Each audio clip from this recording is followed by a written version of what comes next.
Conforme combinado, nós vamos agora começar uma série de vídeos que a gente vai tentar deixar a sua árvore bem montada. Não adianta a gente partir logo para a etapa de pesquisas, que é o interesse da maior parte das pessoas, sem antes ter uma árvore corretamente montada. Então, este vídeo nós vamos dar uma dica de como montar a árvore, abrir ela em vários formatos diferentes e a gente se preocupar em dar uma atenção especial para os ícones azuis, que são os ícones que estão anotados as indexações, que são sugestões do Family Search, para a gente ver se algum documento já indexado tem a ver com o seu antepassado. Boa sorte! Bom, aqui, como eu tinha dito para vocês, essa é a minha árvore no formato horizontal. Vocês vão ver que é uma árvore que eu consigo descer várias gerações, ou subir várias gerações, né? E depois nós vamos falar sobre esses ícones azuis, que são muito importantes e muitas pessoas não sabem como utilizá-lo. Mas vamos lá. E eu consigo abrindo geração por geração até chegar onde me interessa. Eu acho que a maioria de vocês já tem suas árvores abertas, mas se não tem, suponhamos que aqui fosse o início da sua árvore, você coloca o nome do seu marido ou da sua esposa, enfim, aqui, sendo um casal ou sendo solteiro. E no caso aqui, acrescenta pai e mãe. É só clicar e você preenche nome, sobrenome, masculino e feminino, se é falecido ou vivo e as datas em questão. E você dá um Enter. Ou, caso você tenha mais de uma pessoa que você, da sua família, que também monta a árvore genealógica, ao invés de você pôr todos esses dados, você clica aqui por número de ID ou de ID, e você coloca neste lugar o mesmo ID que a pessoa, que é seu parente, já fez na árvore dele. Aí o que acontece? Todas as informações que foram inseridas por ele vão entrar nessa nova pessoa que você está criando. Então, aqui no caso do pai do Bartolomeu, se eu tivesse meu irmão que já tivesse essa informação, de vez de eu preencher todos aqueles dados, eu coloco pelo número do ID e todas as informações do pai do Bartolomeu, todas as indexações, todas as fontes, todas as fotos, todas as pessoas relacionadas a ele, irmãos, tios, pais, viriam junto na minha própria árvore. Eu gostaria também de mostrar para vocês que a árvore no Family Search, você pode apresentar ela de diversas formas. Aqui é na parte horizontal. Na parte vertical é uma forma que normalmente a gente vê muito no celular. É interessante para a gente enxergar a nossa árvore, mas eu, pessoalmente, eu não gosto de apresentar ela, de estudar ela por celular ou para fazer pesquisa por celular. A tela é muito pequena e bastante restrita. Mas vejam que aqui também eu tenho novamente as minhas indicações desse azulzinho que é da indexação. Clicando aqui eu tenho um outro formato para ser visto, que é o formato em leque.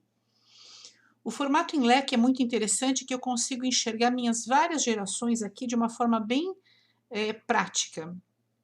Aqui estou eu, meu marido, meu filho, aqui meus pais, meus avós, meus bisavós, triavós, tetravós e pentavós. Essa mesma árvore em leque eu posso escolher vê-la em alguns formatos diferentes. Eu posso aqui em país de nascimento, então eu consigo ver que esses em azuis são as pessoas da minha árvore que nasceram no Brasil. Esses em rosa são as pessoas que nasceram em Portugal.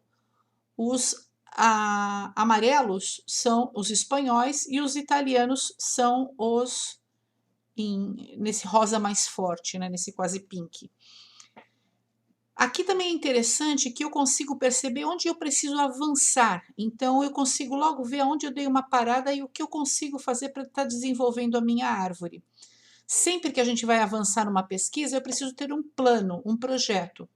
Aqui, por exemplo, os espanhóis, eu tenho uma certa dificuldade porque a Espanha tem muito pouca coisa digitalizada e liberada para a gente ver. Então, realmente, eu fico travado aqui. E as cidades dos meus italianos por parte do meu avô, as cidades deles também não tem muita informação. Eu vou precisar buscar mesmo pessoalmente em documentos de cartórios das comunes lá. Eu consegui avançar bem os italianos pela parte do meu marido, mas pela minha parte, não.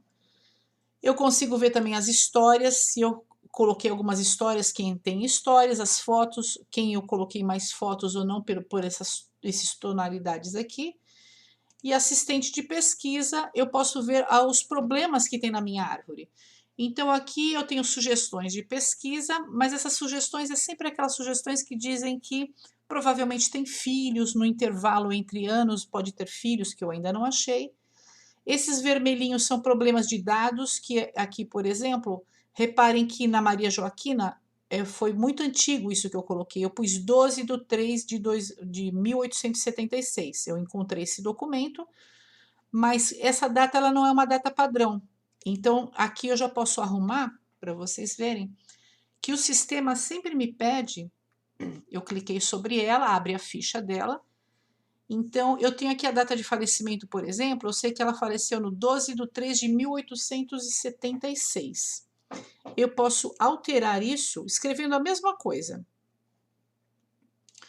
Só para vocês verem aqui, só uma pequena reforminha. 12/3/1886, 1876, ele me dá essa opção aqui, que é a opção padrão do Family Search. Aqui seria, se fosse um calendário americano, então seria 3/12 e não 12/3, mas é essa situação que eu quero. Ao clicar e deixar essa data padronizada e salvar, pronto, o meu probleminha já foi resolvido, eu já não tenho mais aquele ícone mostrando que eu preciso consertá-la. Vamos voltar novamente nas árvores. Então, eu apresentei essas partes essas várias árvores, e eu vejo aqui também novamente dados sugeridos pelo Family Search. Lembra-se que em todas elas eu mostrei aquele ícone azul? Vamos voltar lá na horizontal novamente. Eu gostaria de dizer para vocês o seguinte, que é muito importante nós montarmos os dados das nossas árvores com a forma mais clara possível. Vamos supor que eu não saiba, no caso aqui do Inácio, eu não sei quando ele nasceu exatamente. Então, o correto é eu colocar que ele nasceu aproximadamente no ano de 1000 alguma coisa. Se eu sei que o filho dele nasceu em 1779, o que eu normalmente faço? Eu diminuo uma certa data, uns 25 a 30 anos da idade do filho mais velho desse casal, vamos ver se é o Antônio mesmo, é ele. Então, eu diminuo dessa data uns 30 anos para o pai e uns 25 anos para a mãe. E aí, eu ponho uma data aproximada. Por que eu tenho que fazer isso? Nunca deixar essa data vazia, porque quando eu deixo isso vazio, as indexações, como aqui aparecem, podem aparecer indexações muito furadas, tipo, acharam o Inácio Rodrigues em 1500. E aí vão falar que pode ser ele. Então, se eu já coloco uma data aproximada do aniversário dele, de nascimento, eu já determino alguns registros não serem nem indexados ou nem sugeridos para mim, porque estão muito fora da data sugerida. Então, vamos lá. Se o filho mais velho dele nasceu em 1779, eu vou na calculadora e tiro 30 anos, vai, lá para o pai. E eu digo que aqui o Inácio, vamos abrir novamente a fichinha dele, o correto é dizer que ele nasceu, eu sei que ele nasceu em Massainhas da Guarda, porque eu encontrei o pai dele, encontrei o filho dele, todos do mesmo lugar, mas o dele eu não achei o nascimento dele. Mas eu posso colocar aproximadamente 1749. O sistema aceita esse aproximadamente, tá vendo? Eu clico aproximadamente, virou uma data padronizada e eu salvo. Que aí eu já consigo ter datas mais exatas dos meus antepassados. Vamos voltar novamente para vocês verem o caso da indexação, que eu quero só estar mostrando. Então, a árvore, quando vocês montam, a partir do momento que você monta a sua árvore, você põe seu nome, da sua esposa, seus filhos, seus pais, seus sogros e sogras, seus avós e os avós do seu cônjuge.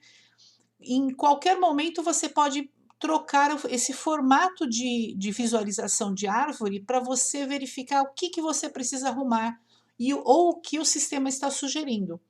Nesse caso aqui, eu tenho esses dois ícones, e quando aparecem dois ícones azuis, eu tenho que ficar esperta, porque pode ser que seja uma sugestão de indexação. Alguém que fez uma indexação e achou o nome de Manuel Nunes de Almeida ou semelhante e Maria Antunes como casal. E aí o sistema fala, olha, pode ser. É muito importante que esse pode ser, ele está sugerindo, ele está pedindo para que você investigue, nunca aceite de primeira.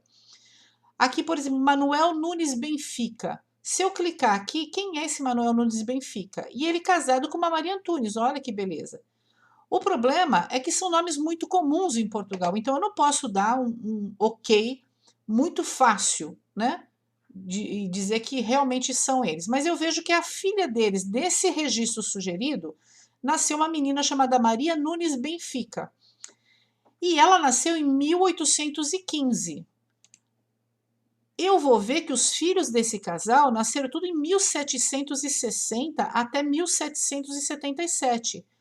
Pode essa sugestão ser do meu Manuel? Não, não tem nada a ver. Essa menina seria muito mais velha e ele está no Rio Grande do Sul, no Brasil, e não é, esses todos são de Portugal. O que eu faço? Eu clico aqui, ó. Não é uma correspondência.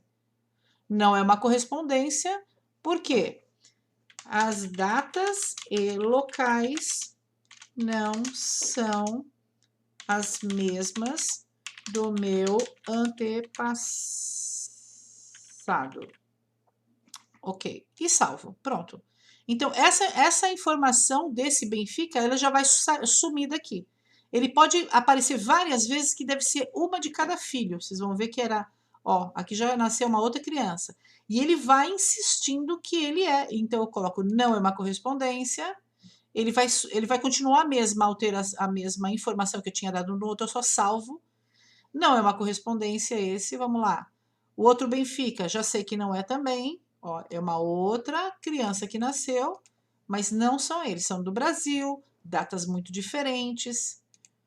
Então é importante a gente fazer toda essa limpeza, porque aí o que acontece? Às vezes vai aparecer lá na frente uma correspondência que é pertinente e você fala, ih, não, isso é bobagem, é aquele monte de gente que não me interessa.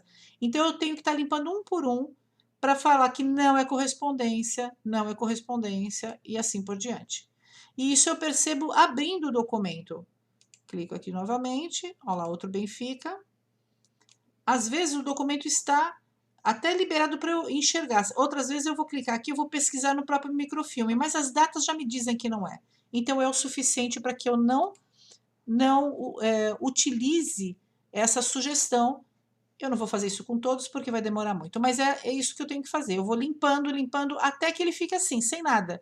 Porque aí, se aparecer mais para frente uma informação no Manuel Nunes de Almeida, eu vou ver se é uma sugestão nova. O mesmo acontece aqui.